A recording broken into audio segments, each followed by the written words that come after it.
so I had a problem with my camera, and I basically had to call, get like and it was something. It's always something stupid, you know. There's Mhm. some. I did not even know I have a switch on top above my camera. I'm like, there's no switch there. I was It's trying to so. tell you that. I was trying to tell you that because I knew that's what it was. Oh, did you? Yeah. I'm like, what are they talking about? I don't see anything up there. Well, it's so minute. It's like it's this thin thing, and it's like you just have to push it over. Okay, thank you. I have to listen better, I guess. Well, Jay Z denied it. He was like, "No, it's not that." But I knew it was that because I've actually had that same picture was on it. It's like it, yeah. But I didn't want Thank you. I didn't know what. Yeah, I said no. There's no switch there. Listen, I argued with the guy for 15 minutes. You know, I was like, I don't know what you're talking about. There's no. I have so much fixed in my chart. You know, it's like I don't know what you're talking about. Well, now you know you'll know forever because after Oh yeah, like I yeah. knew forever. And he was so patient. He was so patient. Yeah. Yeah. Well, how's everyone? I mean, I know you guys were already catching up before I got in here, so you already know how you are, but I don't know how you are. Are you on your honeymoon? No, that's in May. We're going to Goth Day at Oh, Disney. in May. Okay. Yeah. I am wearing my donut necklace though. Do you love it? I love my donut necklace. Yeah. I knew the minute you said you love donuts, I was like, I'm getting her a KGB necklace. Wait, you knew what a donut? It's like a thing. Yeah, he's like a famous glass blower, and his whole thing is donuts. Like he's very big in the cannabis industry, but obviously he makes like pendants and stuff like that too. So yeah, we went to like a bunch of different little smoke shops trying to find a good one. Oh my god, that is so cool. Yeah, and it's got an adjustable necklace, so that's cool. Yeah. And then the pin was like a Saturn donut. I think I told you this. Yeah. Yeah. The longevity of Saturn and the love represented by donut. Where was that? Where'd you get that one? Same place. Because I Oh, was like, oh, I should probably not just do one thing in case Shane feels left out so he can share in the fun. And you were like, I love both of them. I was like, oh, then they're both great. well, Shane doesn't really like donut. I do get him a donut every day, but it's me who goes to the donut shop. So It's so funny because I texted him like that morning when we were on our quest to find the donuts.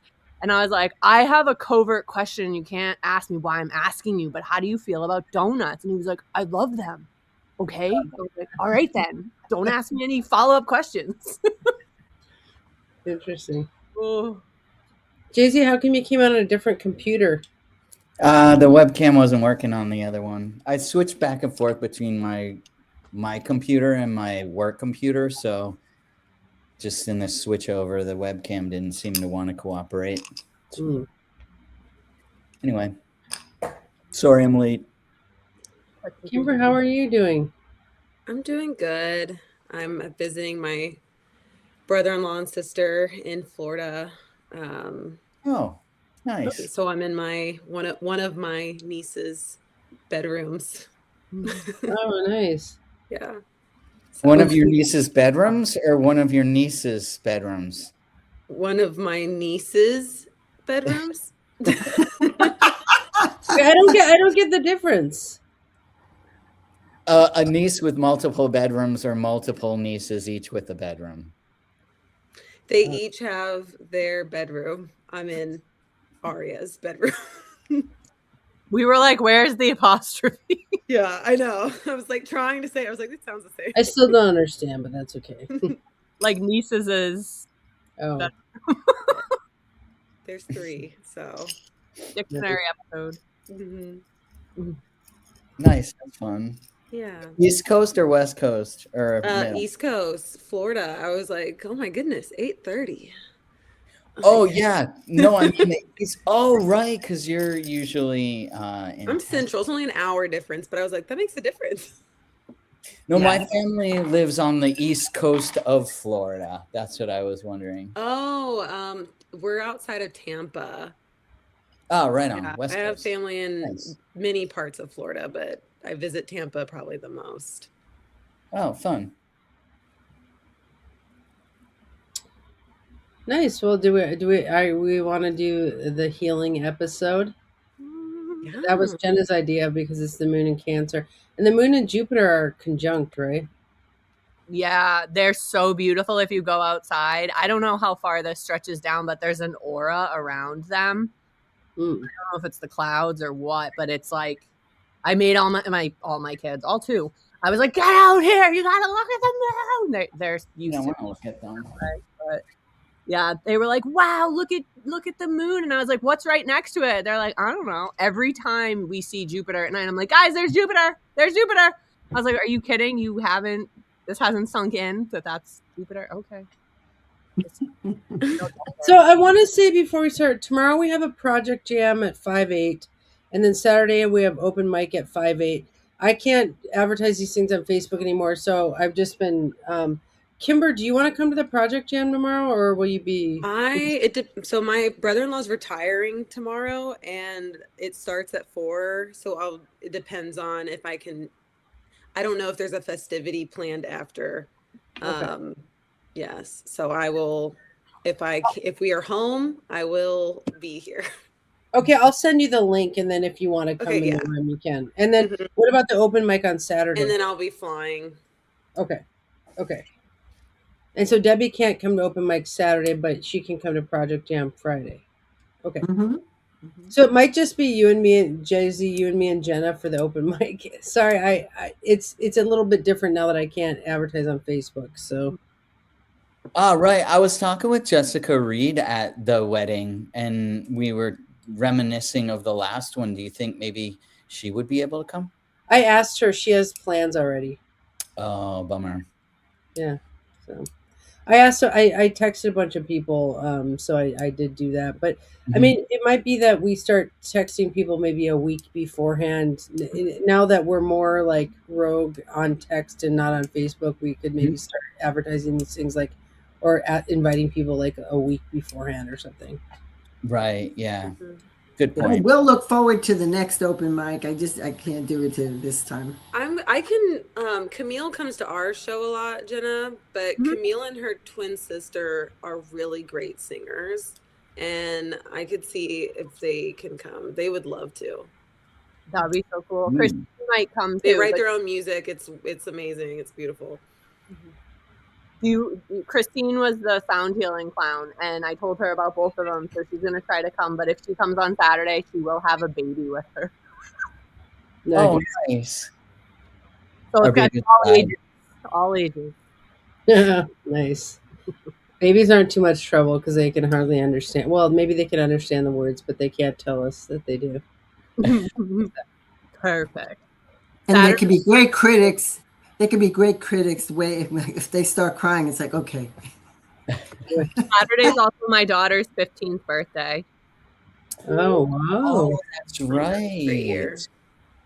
Saturday. Yeah, Saturday, and it's also the day of the exact hit of Ceres conjunct Chiron in the sky on my north node. Wow. So the universe planned this 15th year to have that boom to it. Interesting. Hmm. We shall see. I have a social media update. I've been trying Reddit. It's not. It's great for discussion. Like Facebook was good for discussion, but Instagram. I've never been an Instagram person, but I got a Moira Press Instagram, and I'm like, wow, this is a lot like Facebook except for its pictures. So I'm kind of rocking Instagram. Instagram's kind of fun. So that's. Have you tried Threads? No. It's like part of Instagram, but it's like the Twitter part. It's like you can send out a little comment on Threads without a picture, and but your Instagram account is paired to Threads, if that makes sense. So. Oh, interesting. Yeah, because Yeah. it might be the same people. Mhm. Yeah, so it might end up that Instagram wins. Oh, I'm that's excited about Instagram. Yeah, it's a lot because I think a lot of what I like to show is picture. I mean, we're talking content on Facebook, and then also I'm trying to get a Moira Press Facebook account, but I keep getting blocked. I think they're reading it as connected to my computer, so I'm going to try with a different computer. We'll see. Fingers crossed. That's They the might one. to your cell phone number. Well, I've been using a different email address. I made a new email address, and it still wouldn't take it. Can you use a different IPN too? That, Like- yeah, like go to a coffee shop or something. Or there's like ways to like mirror IPNs in other countries. Sam does it so we can watch things that you should pay to watch. All right, I'm done talking. Yeah. Anyway, it all continues, but I just want to give an update on that. So, Well, I've been trying to post things around Reddit too. But it seems that Reddit, like a lot of the discussion groups, you have to have a certain karma rating that you get from posting things. So my posts have been taken down by the moderator bots for my account being too young. But I think if we keep posting things even on the Moira Press threads, then we'll be able to build up our karma and then be able to post in other places, because there are other things that I think are fun, like astrology memes. Did you guys see that one? yeah, there's also there's several astrology sites. I'm finding that I'm not gravitating towards the astrology sites because I'm like feel like it's work. So I'm like clowns and like now that Saturn has cleared the deck on my 11th house, I'm kind of feel liberated because I'm like I've been holding down this astrology forum for 15 years and I'm like I feel liberated to go look at other things like I said, like clowns and stuff like that. So right on. you Cool. know, like people are like, "What's this mean in my chart?" I'm like, no way will I do that. That feels like working for free. Like I'm just like looking at it like I don't even want to necessarily be on the astro stuff, but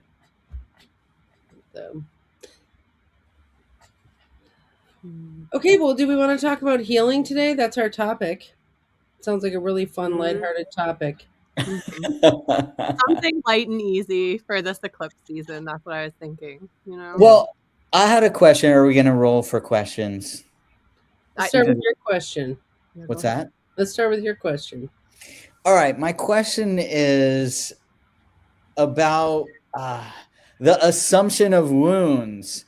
Why is everybody always saying like, oh, that's like Ricky was like, that's a Mars wound, or like even Jenna in your thing, there's like wounds from, being given up, or wounds and then all these other things that I'm also hearing are like, wounds we don't even know we have because they happened in past lives. Like, I don't get the whole wound thing. Yeah, I don't really get a lot of emotional wounds personally, and like you and I are kind of have a similar like weird mental strength kind of disposition of just like like if someone tried to wound me, I'm like no thanks, like but like my daughter just got her wisdom teeth out yesterday, and I saw the 4 teeth, and they were literally pulled right out of her head, so she has wounds right now. But does she have a spiritual wound? I don't think so. Like it's like as a Christian Scientist, like Shane was trying to boopy boo her, and I was like, in Christian Science, we don't really do a lot of boopy boo. We're like, you are strong and healthy, and they're just the tip of your jaw has been taken out, but the rest of you is strong. Like I don't even necessarily let her like nestle in with mental wounds, but yeah, I hear what is that kind of what you mean? Yeah, I guess. Like, yeah. I mean, what do other people think? There are lots of different kind of wounds, not just physical wounds. There's emotional wounds. There are psychological wounds. Things that from your childhood that maybe you didn't, fix or were, accept what happened when you were younger, and so then there might be a trigger. There's triggers that can be very hurtful.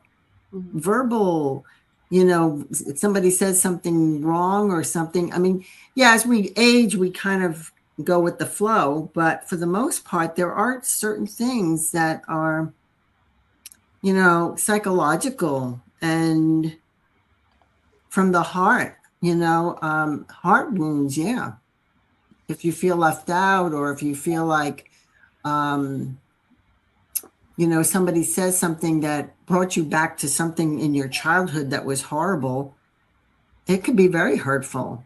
And it's something you have to work out through there's different, ways to deal with that. You could, go to therapy, psychotherapy. I use crystals. I use essential oils. I use lots of different things. And my solfeggio frequencies, qigong, all of those things. Even, I mean, I'm really surprised, Jay-Z, that you say things like that because you're a yoga teacher. I mean, there's something about yoga that is very healing as well. Do you agree with that? Well, I guess it's like it's trying to have like the optimal health. So yeah, I guess that is like the opposite of being unhealthy. And I do understand like what you're saying about maybe this is what people mean by wounds, is like sensitive areas where, like, so for example, when I was transitioning and if someone misgendered me, I would like be all bummed out. So I guess that's kind of what you're talking about as wounds.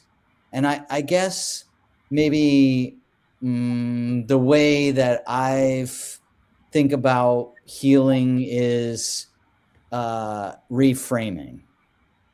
Mm. And that's a way of healing. Yeah.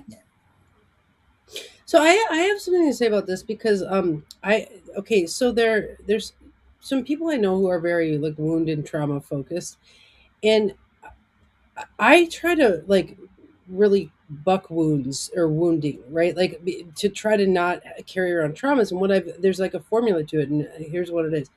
If somebody attacks you or says something mean to you, or let's say it's a martial person and they're just marsing on you, I never just sit there and take it and then be wounded. I'm just like, oh, really? And then I basically fight with them.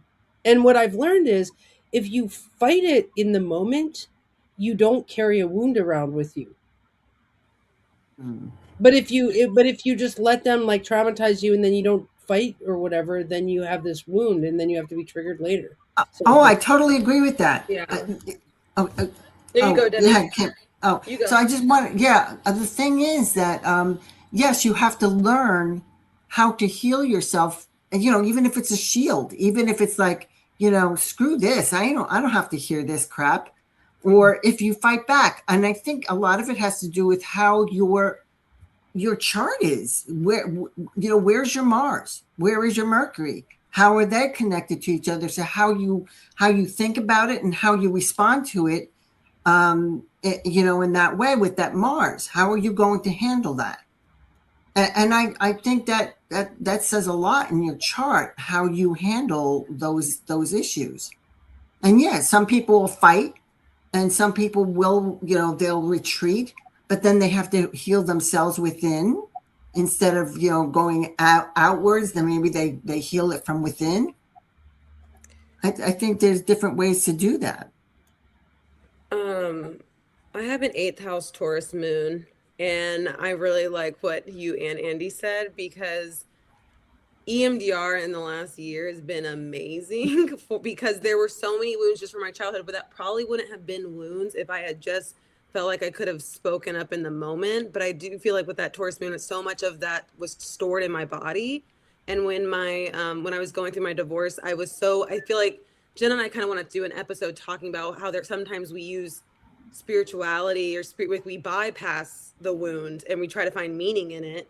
And it's like, I was like, you know, I just feel so protected by the universe. I didn't have this baby with this person. And I was skipping over. I didn't crash. I didn't get angry as I wanted to. And then months later, when I was like, I'm fine, everything's fine, I've been fine for everyone.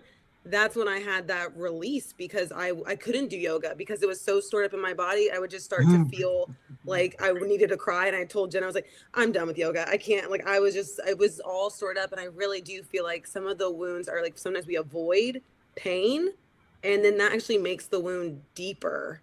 And so it's just been like amazing for my creativity, for like just being able to enjoy life, like actually talking and having to, but I don't know. It's really interesting because I feel like sometimes we can't avoid trauma, but does trauma always turn into a wound? I don't know. There's research coming out that when we don't process trauma or when we don't process experiences that leave us wounded, it's like The Body Keeps the Score, that kind of famous-ish book. It manifests in the body as illness, and like the dis-ease, the emotional dis-ease leads to disease. A lot of the people that I work with in the adoption community have chronic illness or have had some level of like a manifested illness from not processing trauma. And I think that when you have childhood trauma, you don't have the faculties, you don't have the resources, you don't have the tools, and especially if your parents aren't providing them, or at least like being a model, like a role model.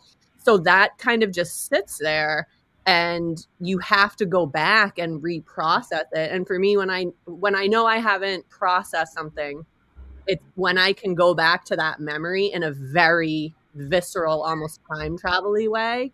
I'm like, okay, there's something about that memory, about the sharpness of it, that tells me that I have not digested this experience yet. I'm still letting it, kind of like if you had a burn or something on you that was hurting you and you're not addressing it, it's going to just keep getting more and more affecting you. You can stub your toe without getting wounded. Like, okay, so if you stub your toe and you're like, oh my God, like the wounding happens when you basically clench up. But if you stub your toe and like roll through it, you are not left with a wound, right? It's the same with emotional things. And I think this is one of the ways we get through Mars transits, for example, without being left with a trauma or a scar or a wound is, people always think that as remedy people, we should avoid all conflict. And that's the way to remedy a Mars transit. And I think that leaves you with too many wounds. When you have the anger inside you, but you don't address it, then that Mars transit actually like cuts you physically, right? That's where you get the fevers and things like that. So what I've learned to do is like walk the line of like having the bravery to say the thing, to like get the wound, and without maybe like a physical altercation or something. But it's like having healthy conflict to get. It's so that it's like you stub your toe and roll through it, as opposed to like being like stopped by that. That's I like so that. true. Go ahead. Oh, no, I was just going to say, you know what? It took me decades to get to that point, to be able to just be brave enough to say whatever's on my mind. However, I mean, there were things like my mother was not a mother. Okay. And the day I was 8 months pregnant with my first child when she died, and I was so pissed off at her because I could not get any closure for the disconnect we had in our lives with each other. It took me 3 therapists and a lot of letters written to her and burning them. I mean, I think there were like 3 letters I wrote over decades. And I finally released her. And it was such a great feeling. It's a great feeling when you can release whatever way it is. It is tough having a Mars Pisces in your 7th house. You kind of sweep things under the rug.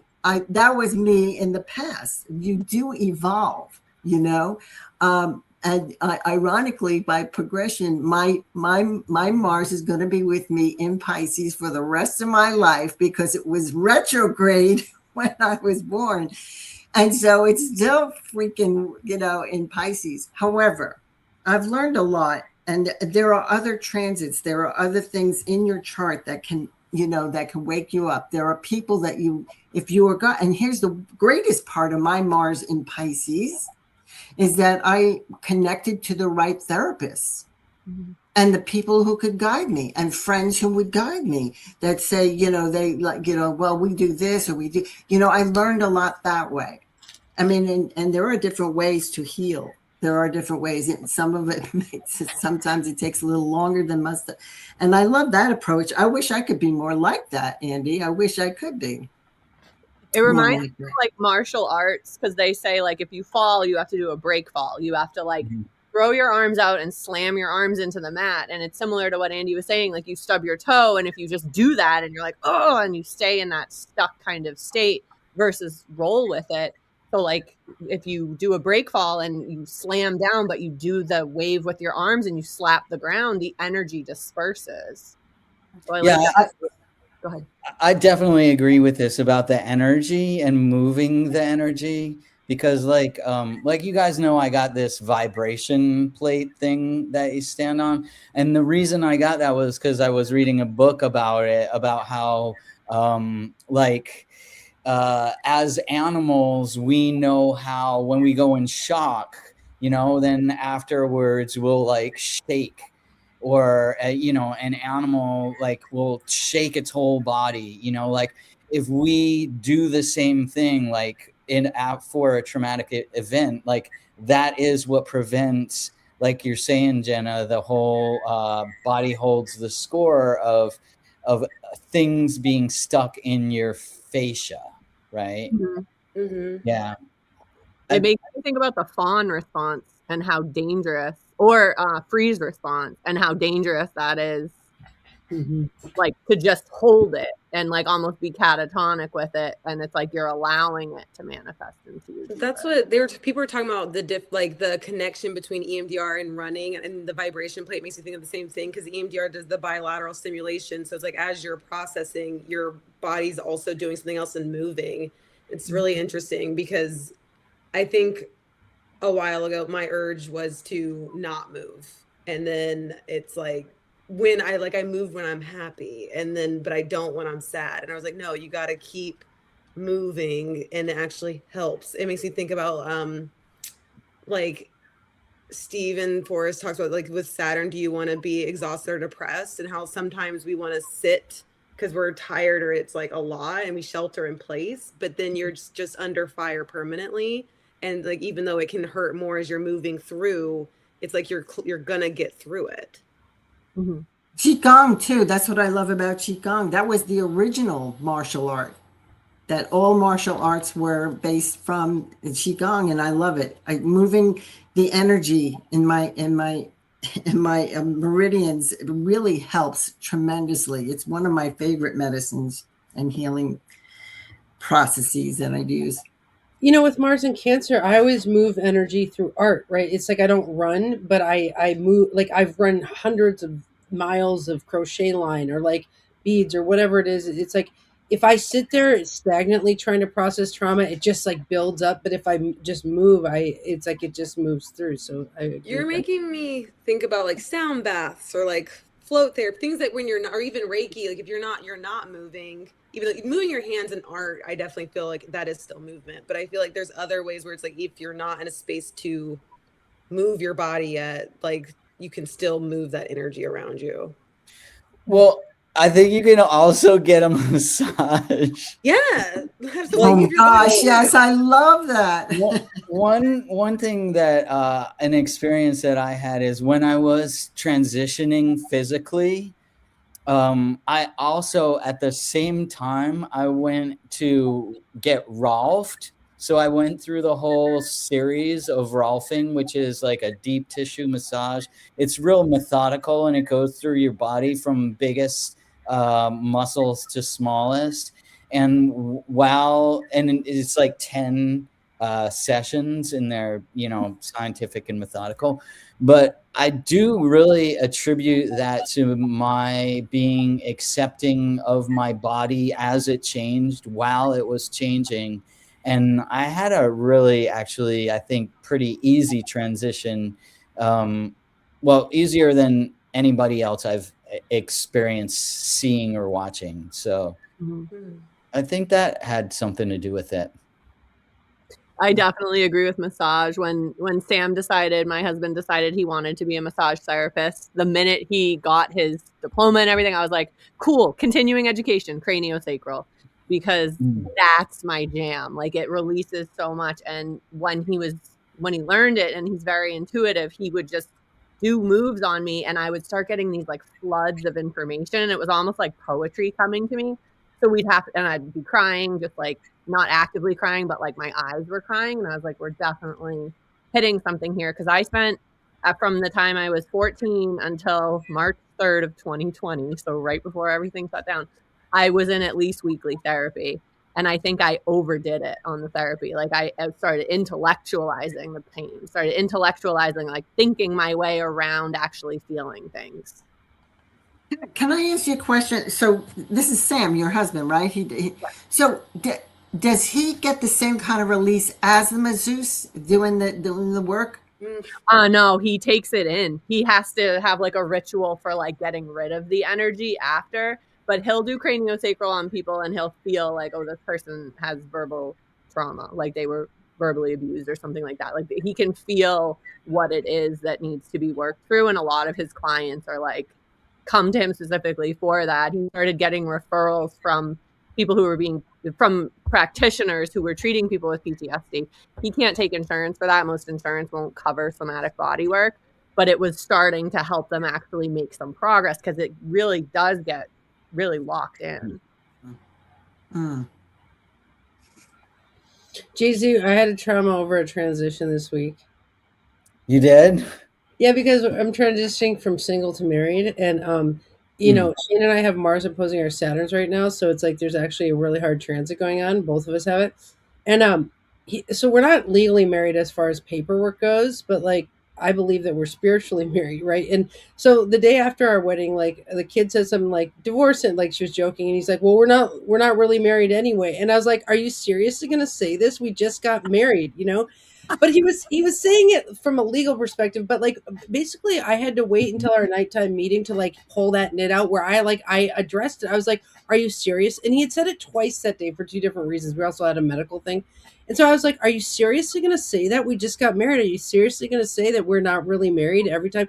And so we talked about how we had to pull the knit out after for 2 days straight, because what I realized what was going on is it's kind of like legal marriage is kind of like your birth gender versus identifying as married is like, well, I identify as married to you, so I am married to you. Like it's kind of like identifying as a certain gender, right? So I was like we had to pull that knit out. I was like, are you just gonna let society tell you that we're not really married because it's like not legal? I'm like, we are spiritually married. Like, so it was just like this interesting it could have been a wound over a transition we're having, right? But I was like, went at it. It's called rebuke in Christian conflict theory, where you bring it right to the person's face and you're like, you said this and that could have wounded me, but we're going to pull out this.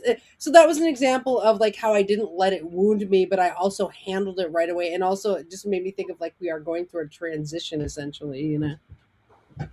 It is a great release when you finally just say that your truth, you know, whether, you know, forget the fear about what the other person is going to think. I mean, but of course, respectfully, but still, you know, very, you know, in a very strong, you know, Capricornian way. I guess it's the only way I could describe it. You know, it's like kind of like, yeah, you're being solid as how you're explaining what you really feel, what you really, and I think to me that is the best thing in a relationship, particularly to be that honest, you know.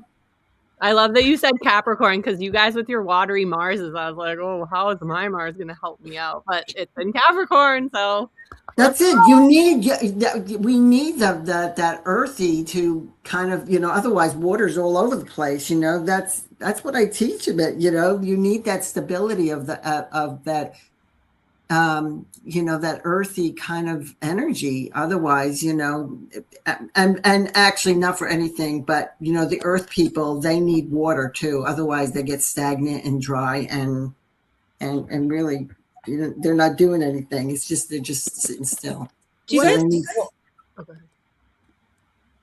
Well, I think it's less that, well, like Andy, I feel like you're coming from this perspective of like you gotta fight because that's your inclination, like it's you have to fight.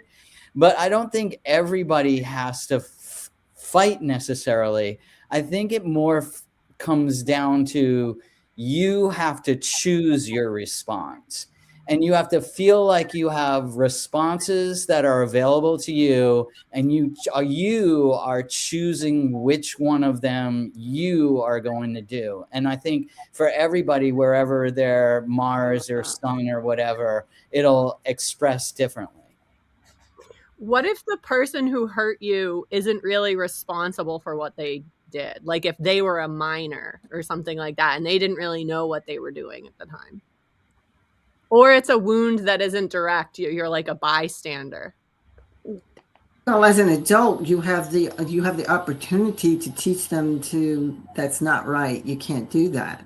You know? Okay, I didn't explain it right. I'm a kid and they're a kid. I mean, Oh, I have, yeah. You're still like, you can be a kid and still wound a person. So should we still bring it to them as an adult? I don't know if that's is that required in healing? Like, I think it's, I don't know.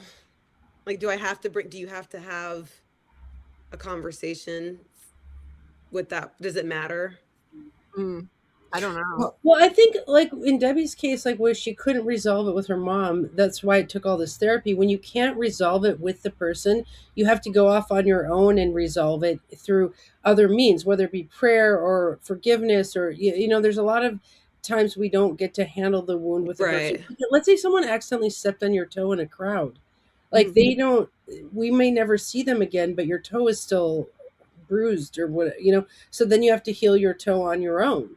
But if they were standing there, you could be like, "Hey, bro, you stepped on my toe," and they'd be like, "Oh, sorry, sorry," and then you could be like, "Oh, I feel healed by it." They're I don't know.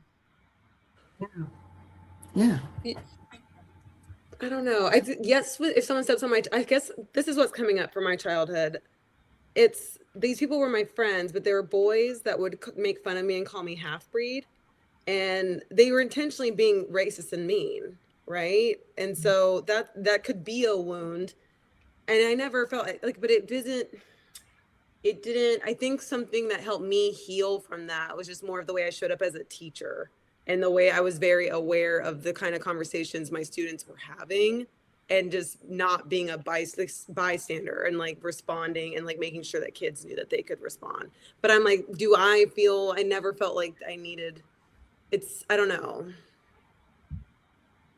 I was an outcast. I didn't belong in any group. Nobody really liked me. I had somebody almost wanted to beat me up. She had all these friends next to her, and I defended myself physically, but I just tried to avoid her. And but I never really. It took me a long time to. I think it's part of our growing up when we're kids. You know, we're either part of the good group, you know, the fun group, or you know, and I wasn't even in the weirdo group. I was just kind of like on my own. And when you're like that, you are a great target for a lot of, you know. And then I'll never forget that I never mentioned again after second grade that my you know, my ancestry was Russian and Ukrainian part of it. The other part was Italian. So I always just said, "Oh, I'm Italian," you know, Italian descent. I did not want to say that anymore because I was called a commie. This was back in the 60s. Yeah. Well, Jenna, So, sorry.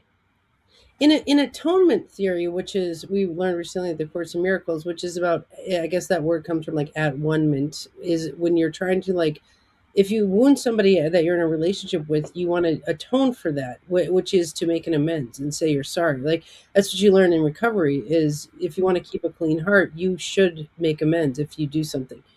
If somebody can't make amends or they, you know, that's when you have to give a forgiveness, right, to keep yourself clear. So there is a lot of theory around woundedness and the response. Like we don't want to harbor resentments, for example. That's a thing. You said that's in your Course in Miracles? Yeah. So Which you're welcome to come to. I might have to. That's what drew me in. Oh, it's so good. Course in Miracles. We've been doing that for like 150 weeks or something. Oh yeah, you should definitely come. Another good one that we had lately was "When I am healed, I am not healed alone." Can you say more about that? Well, I think the conclusions kind of, or the discussions that we had around it were pretty much like, yeah, because we're all connected. When a person is, when I'm healed, then I'm able to more fully show up in my life and in my world around me. And so that's why it's important that we each are whole and healthy, right? I just want you to know that that's the description of Chiron. Okay, I'm done. Well, they also say that the the group divides the grief. So, for example, one of the reasons to meet in groups, which we do a lot on our YouTube, like we're doing today, is because I bet some of us are in grief right now about different things, and the group literally divides the grief. So, by talking about healing with the group, all of a sudden we are healed infinitely more than if we were even talking to our journal about it. Like, it's important to journal and do the self work, but also the group will divide the group. So I think healing happens together. Yes. I don't know if it's a question, but maybe a comment, but I don't want to really get into it or talk about it, but something was going on in this weekend of my life. And I remember was talking to my friend who was like, I couldn't be on the show on Monday with Jenna. And they're like, you don't have to tell Jenna why. And in my mind, I was like, I do though, because I feel like that also affects, I wanted to, I felt safe enough to, but it also feel like Jenna would have, like, she had my back and was going to do the show, but it felt more like you show up differently. And it's like, I really like that. It's just like I feel, even if you can't be near me, like I feel more supported by that. Yeah. Yeah, well, I learned in recovery to never solve a problem alone, and that's been the pivotal things of me living with a serene heart without drugs and alcohol. Is like that's when we started working in teams. Is we realized let's never do anything alone. So now, if we have a problem, we just deal with it all together. And that's when because you noticed and you know about me that I have a lot of friends, and my friends are like they're like family, they're the ones who I can talk to about all my stuff. And by the way, Jenna, yes, my Chiron is in Aquarius in my 5th house. So I do get my creative inspiration, and I get my feeling of warmth and everything from my friends and from, all you guys, Yeah. I like what Jen said in the YouTube chat, that I don't think bringing wounds from childhood should be brought up in adulthood. This is because as children, our brains aren't formed yet, which I totally can appreciate. I guess I'm not being as transparent as I could be with this. I am planning on talking about what happened in my childhood in a very public way.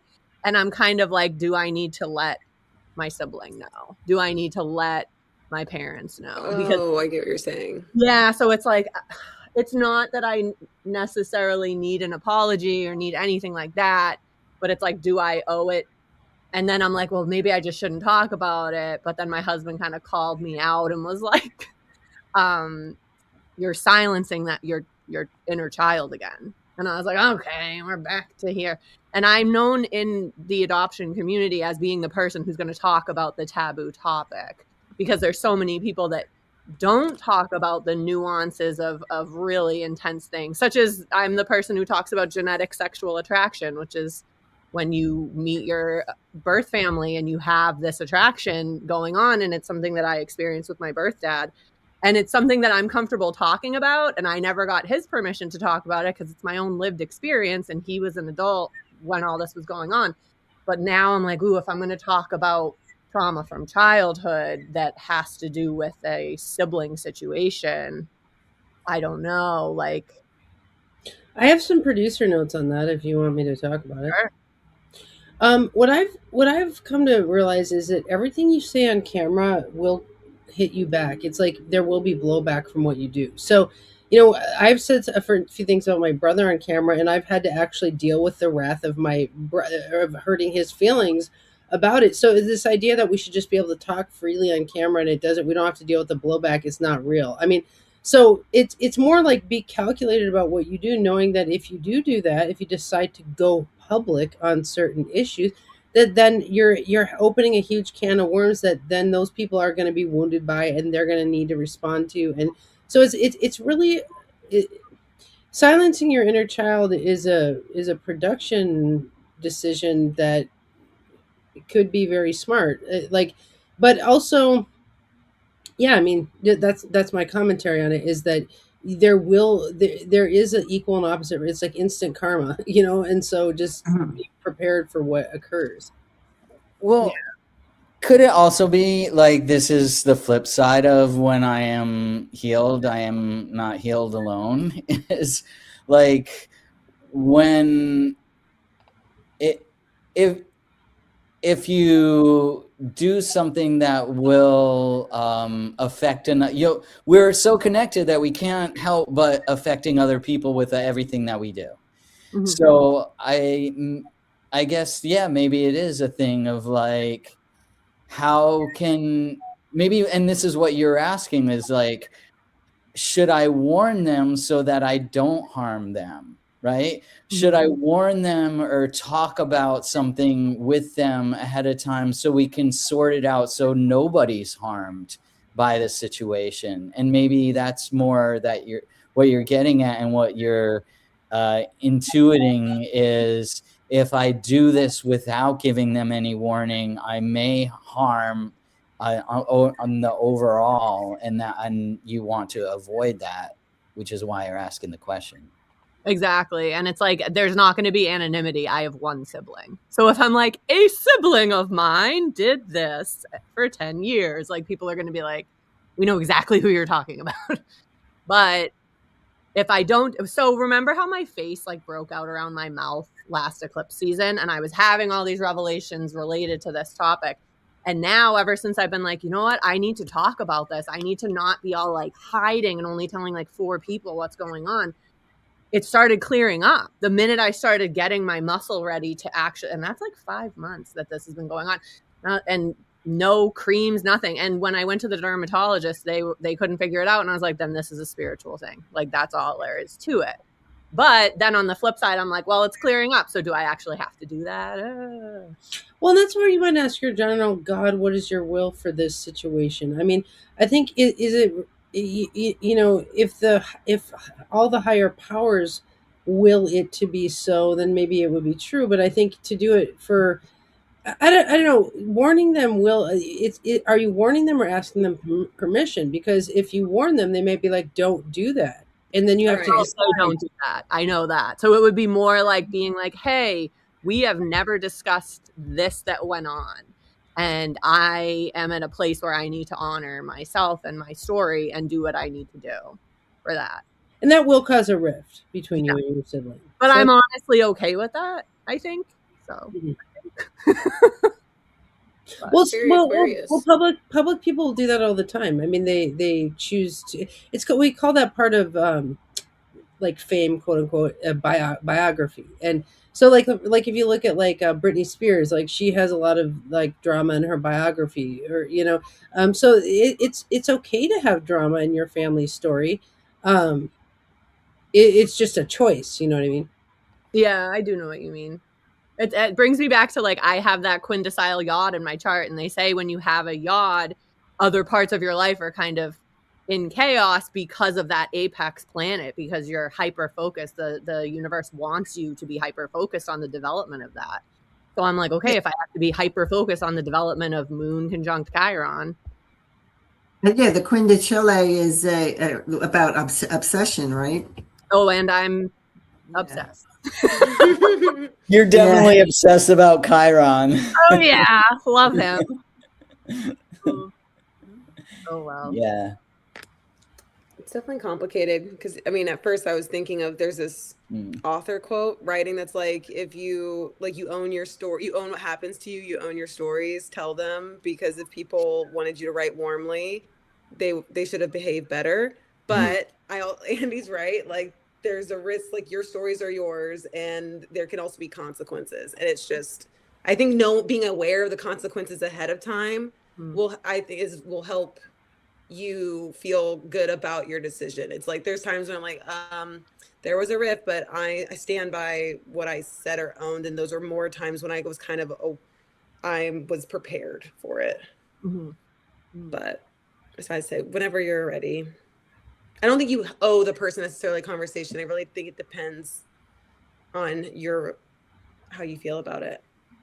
Well, I think that's what it's all about. You're really talking about how you're feeling and how you are reacting for your own, the experiences that you have had. It's not as much about the other person, whatever it is. It's about how you've been you know, how you feel about all of this, and you're just expressing that. How do Yeah. y'all feel, or your experiences with healing, if your healing causes another person's wound, or or it's like in conflict with that? I feel like Yeah, that's but yeah, you're not doing that purposely. That's their trauma that they need to work on then, you know? I mean, we're human beings. We all are, we have our sensitivities, we have our triggers, and it all starts from the day we're born, it's just maybe even from before that, Well, and it just keeps going. I would take a different take, which is that it might be a contraindication. Like if me healing my wounds people, I wouldn't do that. I wouldn't use that method to heal people. That's a contraindication. Mhm. Just like I wouldn't take a med if it's going to hurt me with a certain side effect. I think there are many ways to heal a wound, and you want to choose the choice that has the greatest right.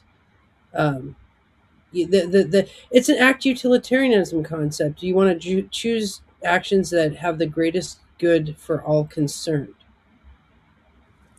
Yes. I'm not saying that like, listen, you have to think about that. If you're going to say something that is going to hurt somebody just because you feel like it's going to heal you, that's not what I was saying. I think I'm maybe that was misunderstood. But there are things that you might say that you don't know that would trigger somebody, and then you could just apologize to them that I didn't mean that to hurt you, but there's an awareness then, and maybe that is something that they need to work on. I would never say or do anything that would intentionally where I would know that would hurt them. I mean, that's just being mean, I think. You guys know the quote, sometimes you have to be the villain in somebody else's story, or like sometimes you're cast the villain. That has brought me a lot of peace when I see that someone else, like me just existing, I'm not trying to hurt somebody, or I'm not even actively doing anything against them, but they feel very either threatened by my energy or something like that. And I'm like, okay, I'm being cast the villain by this person, but that's their reality and that's their business. Yeah. Well, and the other thing, like what you said, Andy, before is like, when you to be honest, sometimes you say things, you get mad, or you say something that is angry, and you're not really intentionally wanting to hurt the person, but you're just trying to make a stand on what's bothering you. And it may trigger them. It may make them feel sad, or it might be a trigger for them. And all you can do is apologize, and then hopefully even help them to get into a better place, or wherever they everybody has their things that they have to work on. Well, I understood your question a little differently, Kimber, and I don't know if this is what you meant. That, like, what if your healing yourself has a side effect of yes, being not beneficial to someone else? And in my mind, I think we each only have one life, and we need to heal each other as quickly as ourselves as quickly as possible. And that's like, because I'm thinking of situations in my life where I was putting myself second or third or somewhere else down the hierarchy in order to make life easier for somebody else. And in the end, it just made it worse for me, and it protected them from having to deal with things that they should have been dealing with. And I don't think that was helpful at all. And I don't think that we individually owe it to anyone else to lessen our own healing and being as optimal as we can for ourselves in our life, for our purpose, to so that somebody else might have an easier time. Well, we actually deal with this theoretic when we have charts that have really hard aspects. Like, for example, let's say a chart has really graphic, mental, torturous images coming into it, like nightmares of like people being slashed and things like that. Well, we might say it's a really cathartic thing to put that out in art, right? To draw pictures of what you're seeing, to purge it from the mind. Now, what we don't do is reproduce that art and scare the world with it. Like, so, like if a little kid's drawing skulls at the age of 5, I wouldn't say don't draw skulls. I would let them draw those skulls and maybe not make prints of those skulls and share them to all the neighbors. But it's the purgation of the pain and then deciding what to do with that is a healthy choice or not. We deal with this all the time, actually. Yeah. Okay, I'm going to tell one more example for this. We did this campaign about domestic violence with the metal dudes in Portland, and there was like all this like trauma around it because there was like an incident, and then we were like working on different sides of the issues, like can we explode into an explosively good thing? We did this kind of campaign around it, and there was like a lot of bad feelings about the whole thing. And I had a lot of trauma from it, and what I decided to do was to purge that into an album. But in the album I made no lyrics. And the reason was is I didn't want to create any more conversation. I wanted to purge the trauma into frequencies that wasn't then making any more trauma. So that's why I decided on a no lyric purgation. So that was kind of a situation where I was trying not to re-traumatize anything. And so I don't know. Like if you wrote an album about your situation with your sibling and it had no lyrics, but you got it out with frequencies, perhaps that could heal it and maybe not wound them. But I'm not saying that's the right thing. This is the reason this is a discussion. It's individual, yeah. Yeah, it's an ethical thing. Like maybe you actually need to say the thing in order to heal you, which Jay-Z is making the point of like heal yourself and get your aura clean as fast as you can. Like this is a controversy, or it's like it's a gray area situation. Mm-hmm. Yeah. I have Life another is gray. question. So the more I heal or do healing things, the darker I feel. Not dark, but like I feel like I have more depth, or you can like the love and light healing era stuff going on, and it like, what do we think about is healing? This whole view of healing should feel good all the time, or love, light, not deep or dark or intense. No, that's not the way life is. It's a mixture. You can't have the sun all the time. You'll just burn. You got to have the rain. You got to have the rain before you have a rainbow. Yeah, you have to deal with crap. It's part of this life, on this earthly plane that we have to deal with. We got to deal with it all. Mm-hmm. I agree. Well, okay, so we've tried to deal with people who have really intense natal aspects with love and light, and it doesn't match the resonance enough for them to even believe it or like it at all. So like what Debbie's saying, like if somebody had a transit their moon Pluto and they're in a really deep state of mind and you're like, listen to this classical music or listen to this lovey song, they're like, get it away from me. They're in too deep of a state to actually have it palatable. But if we send them a song like "I Dementia," which is like, oh, like then you can purge enough of to get them to a place of catharsis, and then you can send a happy song. But you have to go match the resonance first. Sorry, I feel like I'm talking like I know anything. I don't really know. I don't know. I agree with you though. Like sometimes to connect with my emotions, like if I'm blocked because I spent so many years not feeling my feelings, I will put on a song that will evoke the emotion. It's usually classical music. And it'll be like a dark, angry, like shitstorm chaos song, like a Rachmaninoff piece or something. And then it's like, boom, okay, I can get there. But if I instead, like the bad advice, I was like, I'm going to put on some lullabies. Like I'd be basically just stuffing my feelings. It wouldn't be productive. Yeah. Yeah. And for me, I like to cry, like I put on something really sad, whatever. Yeah. So. All right. Well, sorry if I talk too much there. What? Okay. I was trying to calibrate, but sometimes you guys are quiet and I was like, but I actually have something to say. Okay. All right. Well, thanks everyone. I know this is Jenna's show as well, but it seems like I got to wrap it up here. And I guess so tomorrow we'll see ourselves for the Project Jam. All right. I'll keep you guys posted. Hopefully I'm back.